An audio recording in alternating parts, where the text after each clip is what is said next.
श्रीपादराजं शरणं प्रपद्ये, श्रीपादराजं शरणं प्रपद्ये, श्रीपादराजं शरणं प्रपद्ये.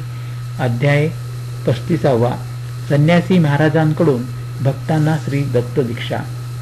एकदा एक संन्यासी कुक्कटेश्वराच्या मंदिरात आले होते. ते श्री दत्त भक्त असून साधकांना दीक्षा सुद्धा देत असत. दत्त दीक्षा घेतल्याने आपली नियोजित कार्ये निर्विघ्नपणे सिद्धीस जातात असे त्या संन्याशाने सांगितले होते. त्यांच्या वचनावर विश्वास ठेवून अनेक ब्राह्मणांनी त्या संन्याशांकडून दत्त दीक्षा घेतली. तो संन्यासी साधकांना दीक्षा देऊन त्यांच्याकडून गुरुदक्षिणा सुद्धा घेत असे. या रकमेतील अल्पसा भाग तो दीक्षित झालेल्या ब्राह्मणांना देत असे. परंतु मंदिरात आलेल्या काही लोकात दीक्षा घ्यावी का नाही याबद्दल साशंकता निर्माण झाली. यासाठी ब्राह्मण परिषद, क्षत्रिय परिषद, वैश्य परिषद यांची एक संयुक्त संमेलन झाले. त्याचे अध्यक्ष श्री बापनाचार्युलू होते. ते म्हणाले, श्री दत्तात्रय प्रभू सर्वांचेच आहेत, त्यामुळे सर्वजण दत्त दीक्षा घेऊ शकतात. परंतु यावेळी काही ब्राह्मणांनी असा आक्षेप घेतला की ब्राह्मण, क्षत्रिय आणि वैश्य वर्णाचे लोक आचार संपन्न असल्याने ते दीक्षेस पात्र असतात, परंतु शूद्र वर्णाचे लोक अनाचारी असल्याने त्यांना ते दीक्षा घेण्याचे अधिकार नाहीत. या आक्षेपाचे समाधान करण्याकरता बापनाचार्युलू म्हणाले, सर्व कुळांमध्ये आचारवंत आणि अनाचारवंत लोक हे असतातच. यामध्ये कोण आचार संपन्न आणि कोण आचारहीन आहे हे सांगणे कठीण असते. यासाठी सामूहिक कल्याण, स्थैर्य यावर दृष्टी ठेवून आपण श्री दत्त होम किंवा यज्ञयागादी कार्यक्रम करून संघातील क्षेम, स्थैर्य साधू शकतो. श्री बापनाचार्युलूंचे असे निश्चित मत होते की दक्षिणेची रक्कम इतकी जास्त आहे की समाजातील अनेक गरीब लोकांना गुरुदक्षिणा देऊन दीक्षा ग्रहण केल्यानंतर त्यांना अन्ना वाचून काही दिवस उपाशी राहावे लागेल. त्यांच्या मते दक्षिणा ही ऐच्छिक असावी. पिठिकापुरमच्या विप्रांनी बापनाचार्युलू आणि श्री अप्पलराज शर्मा यांना दीक्षा घेण्याबद्दल विचारले. त्यावेळी ते दोघे म्हणाले, सामूहिक स्थैर्यासाठी दीक्षा घेण्याचा त्यांचा विचार आहे, परंतु व्यक्तिगत क्षेम, स्थैर्य यासाठी नाही. श्रेष्ठी आणि नरसिंहवर्मा यांनी दीक्षा घेण्यास नकार दिला, परंतु दीक्षा घेणे अथवा न घेणे हे प्रत्येकाच्या मनावर सोडले. श्रीपाद प्रभूंच्या भक्तगणात अनेक गरीब शेतकरी होते. त्या सर्वात प्रमुख आणि धनवान श्री व्यंकटप्पय्या श्रेष्ठी होते. श्रीपाद प्रभू श्रेष्ठींच्या घरी गेले आणि गरीब शेतकऱ्यांना म्हणाले, दत्त दीक्षा मिळाली नाही म्हणून तुम्ही दुःखी होऊ नका. मी दत्त दीक्षा देतो. एवढेच नाही तर यथाशक्ती दक्षिणा सुद्धा मीच देईन. मंडल म्हणजे 40 दिवसाची दीक्षेची गरज नाही. एक रात्री दीक्षा घेतली तरी पुरे. श्रीपाद प्रभूंनी आपल्या करकमलांनी अनेकांना दीक्षा दिली. या साधकात काही ब्राह्मण, काही क्षत्रिय आणि काही वैश्य होते. येथे अध्याय 35 संपन्न झाला. अध्याय 36. श्रीपाद प्रभूंचे श्रीदत्त स्वरूपात प्रकटन. श्रीपाद प्रभू बहुरूपी असून श्रीदत्त स्वरूपात प्रकट होण्याचा तो मंगलमय दिवस होता. तो श्रीदत्त प्रभूंचा आवडता वार गुरुवार होता. दीक्षा दिलेल्या सर्व भक्तांना त्यांनी मंगलमय आशीर्वाद दिले. सर्व भक्तांनी मोठ्या श्रद्धाभावाने श्री दत्त प्रभूंचे भजन अर्चन केले. यानंतर श्रीपाद प्रभूंनी आपल्या पुढील कार्यक्रमाबद्दल विस्तृत माहिती सांगितली. श्री दत्त प्रभूंचे स्मरण करता क्षणीच ते भक्तांना दर्शन देतात आणि त्यांच्या मनोकामना पूर्ण करतात असे त्यांनी भक्तांना सांगितले. दुसऱ्या दिवशी श्रीपाद प्रभू सकाळीच श्री नरसिंहवर्मा यांच्याकडे गेले. तेथे त्यांचे मंगल स्नान झाले. स्नानोत्तर वर्मांनी प्रभूंना खाण्यासाठी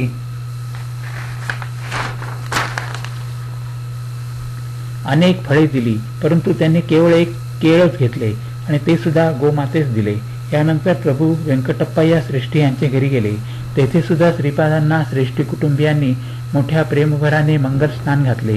येथे प्रभूंनी लोणी, दूध आणि साईचा स्वीकार केला. येथे ते सर्वांसमक्ष म्हणाले, माझे भक्त मला बोलावित आहेत. पिठिकापुरम सोडून जाण्याची वेळ आता आली आहे. असे बोलून ते आपल्या आजोळी श्री बापनाचार्युलू यांच्या घरी आले. येथे सुद्धा त्यांच्या प्रेममूर्ती स्वरूप आजीने त्यांना मंगल स्नान घातले. आजच्या दिवसाची विशेषता अशी होती की ज्या ज्या घरी ते गेले त्या प्रत्येक घरातील मातांनी त्यांना मोठ्या प्रेमभराने मंगल स्नान घातले होते.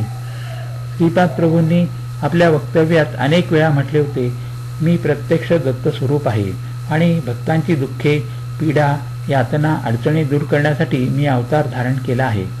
प्रभूंनी जनता जनार्दनाच्या उद्धारासाठी निश्चित केलेल्या कार्यक्रमाची माहिती त्यांनी भक्तांना सांगितली. यानंतर ते स्वग्रही आले. श्रीपाद प्रभूंच्या पिठिकापुरम सोडून जाण्याचा निर्णय त्या सच्छील मातापित्यास कळाला.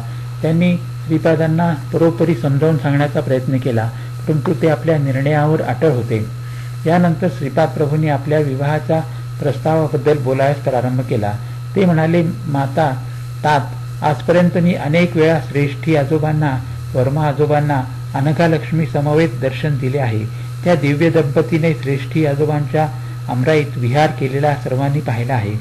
हे पहा, माझे अनघालक्ष्मी समवेत असलेले दिव्य स्वरूप, असे म्हणून प्रभूंनी त्या दिव्य स्वरूपाच्या दर्शनाचा लाभ आपल्या मातापित्यास घडवून आणला.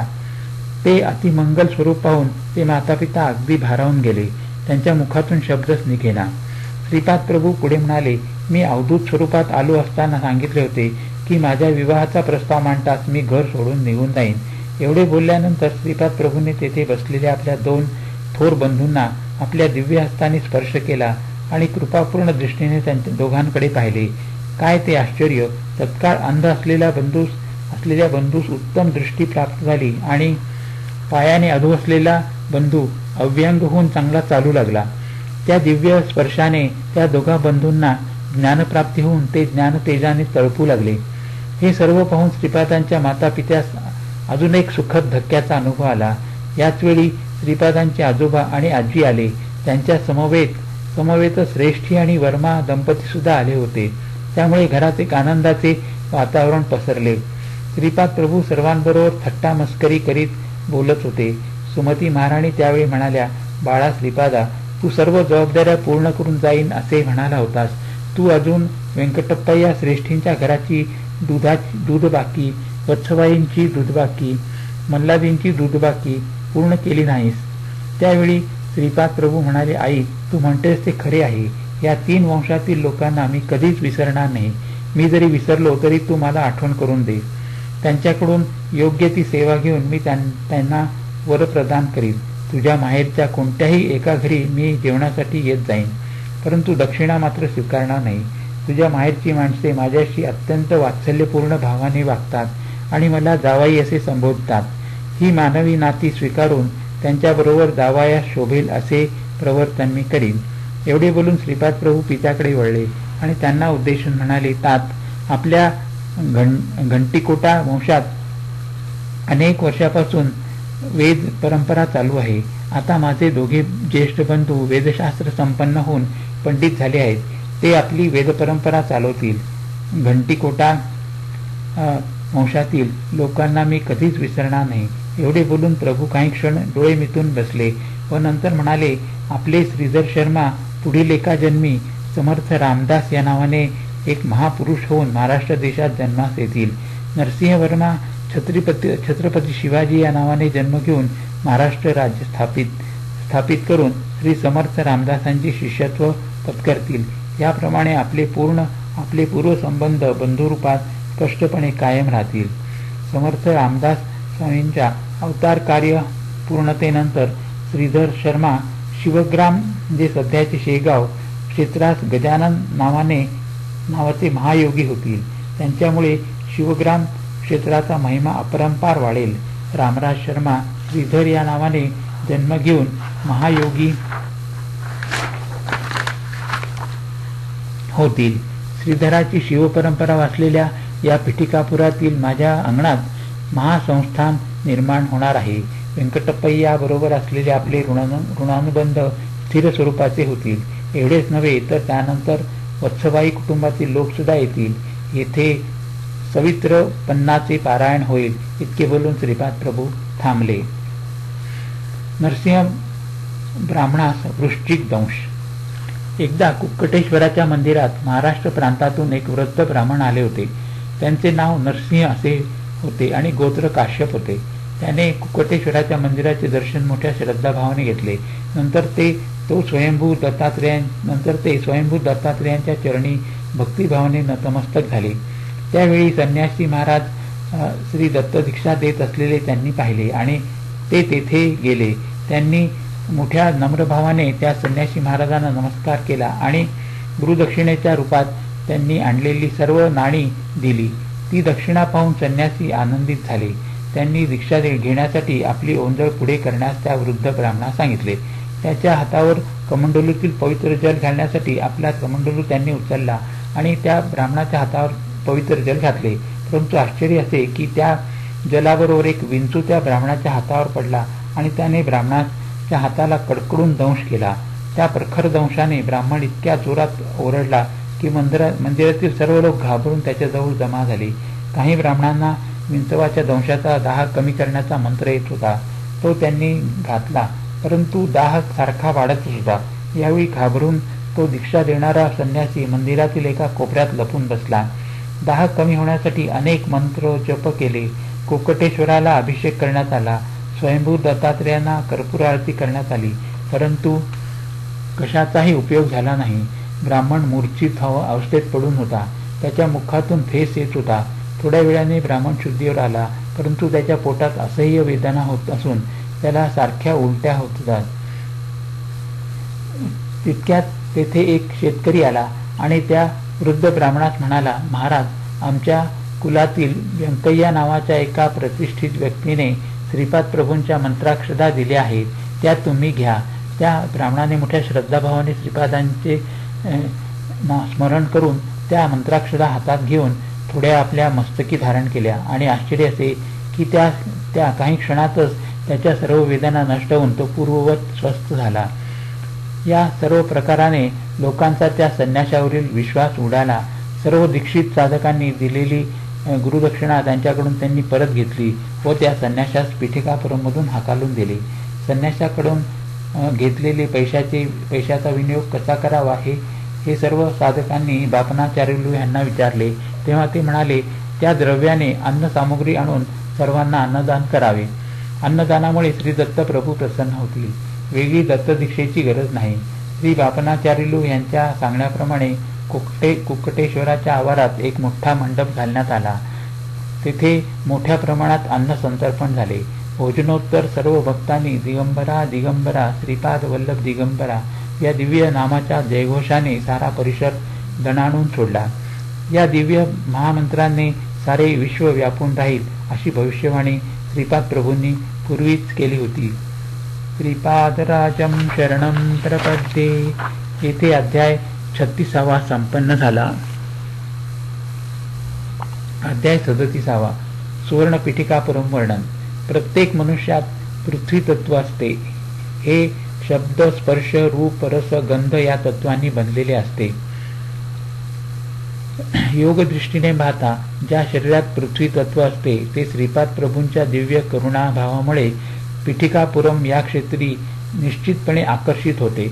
यावर शंकर भट्टाने श्रीपाद प्रभूंना प्रश्न केला, आर्यवर्तातील लोक त्यांच्यातील पृथ्वी तत्वाच्या जागृतीमुळे पीठिकापुरमला भौतिक रूपाने येतात का? हा प्रश्न ऐकून श्रीपाद प्रभूंनी मंद हास्य केले आणि म्हणाले, तू विचारलेला प्रश्न योग्यच आहे. भौतिक दिसणाऱ्या पीठिकापुरममध्ये एक सुवर्ण पीठिकापुरम सुद्धा आहे. जितकी भौतिक पीठिकापुरमची व्याप्ती आहे तेवढी सुवर्ण पीठिकापुरमची सीमा आहे. सुवर्ण पीठिकापुरम केवळ चैतन्याने निर्माण झाले आहे.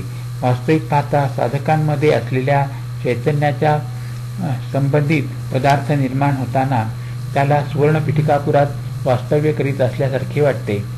या सुवर्ण पीठिकापुरम मधील चैतन्यामुळे हजारो दिव्य किरणांची आभा निर्माण होते. योगी, तपस्वी, महापुरुष या सुवर्ण पीठिकापुरात राहण्यासाठी उत्सुक असतात, परंतु हे दिव्य पुरुष आपल्या सामान्य दृष्टीला अगोचर असतात. सुवर्ण पीठिकापुरम केवळ योगदृष्टी, योगचक्षु, ज्ञानचक्षु असलेल्या साधकांनाच गोचर होतात. श्रीपाद प्रभू पुढे म्हणाले, सुवर्ण पीठिकापुरम प्रमाणेच एक सुवर्ण काशी नावाचे एक दिव्य क्षेत्र आहे. ते भौतिक काशीच्या विचारा इतकेच आहे. सुवर्ण काशी चैतन्यमय पदार्थांनी निर्मित आहे. मी काशी जात आहे आणि तेथेच राहणार आहे राहण्याचा विचार आहे असे सतत म्हणणाऱ्याला सुद्धा काशीवासाचे फळ मिळते. सुवर्ण काशीत निवास करण्यासाठी आणि काशी विश्वेश्वराचे दर्शनासाठी प्रत्येकाने त्यांचे यांचे निरंतर मोठ्या श्रद्धाभावाने चिंतन केले पाहिजे. प्रभू पुढे म्हणाले, तुझ्या अन्नमय, प्राणमय, मनोमय, विज्ञानमय आणि ज्ञानमय आणि आनंदमय कोश या प्रत्येक कोशाच्या संबंधाने एक एक पिठिकापुरम आणि एक एक काशी आहे.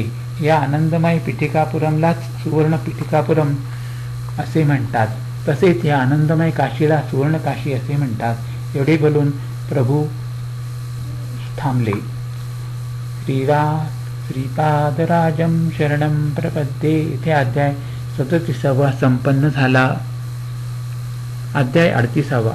संन्याशावर बालश्रीपादांचा विशेष अनुग्रह. एके दिवशी एक वयोवृद्ध संन्यासी कोकटेश्वराच्या मंदिरात आले होते. त्याचवेळी बालश्रीपाद व्यंकटपय्या श्रेष्ठी यांच्याबरोबर घोडागाडीतून कोकटेश्वराच्या मंदिरात आले. त्यावेळी ते संन्यासी स्वयंभू दत्त मंदिरात ध्यानस्थ बसले होते. त्यांना पाहून बालश्रीपाद श्रेष्ठींना म्हणाले, या साधूस मंदिरात का येऊ दिले? श्रेष्ठी हलक्या आवाजात म्हणाले, अरे बाळा, ते संन्यासी आहेत, त्यांना राग आल्यास आपणास शाप देतील. श्रीपाद म्हणाले, म्हणजे यांना सुद्धा राग येतो? तर मासे पकडून ज्यांच्याजवळ माशांचा वास येतो त्यांना का संन्यासी म्हणावे? तितक्यात त्या संन्याशाने डोळे उघडले. खरोखरीच त्यांच्याजवळ माशांचा वास येत होता.